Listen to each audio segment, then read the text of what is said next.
কোকাকোলার একটা খুবই জনপ্রিয় কেস স্টাডি আছে, যেটা 1985 সালে তাদের মার্কেটিংয়ের ফেলিয়ার হিসেবে ধরা হয়।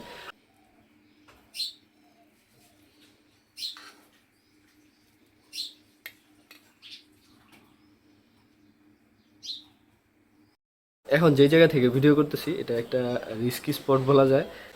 খাবার নিয়ে আসছি সাথে, উপরে গাছ আছে, গাছে হচ্ছে পাখির অবশ্য, তো যে কোনো সময় ড্রপিং পরে আর কি। যাই হোক, আজকে ফুড বিজনেসের হচ্ছে একটা সিক্রেট শেয়ার করবো, যেটা হচ্ছে অবজারভেশন রয়েছে এবং বিভিন্ন জায়গায় অনেকে বলেছেন এটা। তো সেটা হচ্ছে কনসিস্টেন্সি। হ্যাঁ, আমাদের অনেক সময় মনে হয় যে ফুড বিজনেসের হয়তো সবচেয়ে বড় সিক্রেটটা থাকে হচ্ছে তাদের টেস্ট। হ্যাঁ, এটা তো অবশ্যই টেস্ট, ফ্লেভার জিনিসটা থাকে।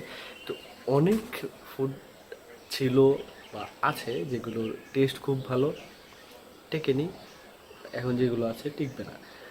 এর অন্যতম বড় একটা কারণ হচ্ছে বিজনেসের ক্ষেত্রে এদের কনসিস্টেন্সি। যেমন হচ্ছে পুরান ঢাকার হাজি বিরিয়ানি, আমার মনে হয় না যে এটা দেশের সবচেয়ে সুস্বাদু বিরিয়ানি।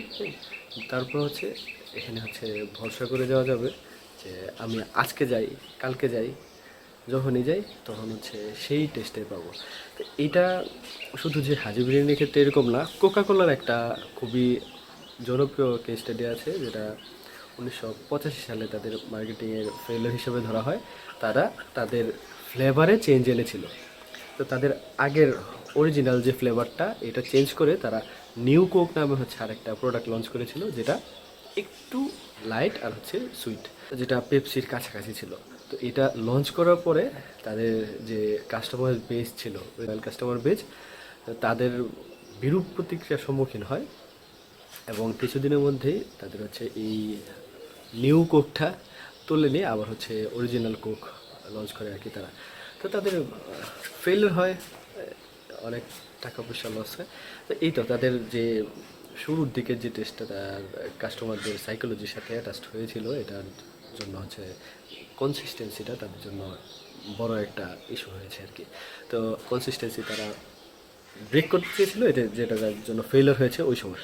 এই ছিল একটা সিক্রেট। সবসময় যে পারফেক্ট করব এরকম না, মিনিমাম লেভেলে যদি সার্ভ করা যায় এবং সেটা কনসিস্টেন্টলি ধরে রাখা যায়, তাহলে ফুড বিজনেসে সাকসেস হওয়া যায়। সোফার আই অবজার্ভ। আবার যদি ফুড বিজনেস শুরু করি তাহলে অবশ্যই হচ্ছে এই জিনিসটা মাথায় রাখবো, আগেও যেরকমটা রেখেছি, যে আমি এর চেয়ে ভালো ডেলিভার করতে পারবো আমি জানি, কিন্তু আমি হচ্ছে এই ডেলিভার করতে পারবো, এই ডেলিভার না করে আমি হচ্ছে এটা ডেলিভার করবো, কিন্তু এটা হচ্ছে কনসিস্টেন্টলি করে যাবো আর কি।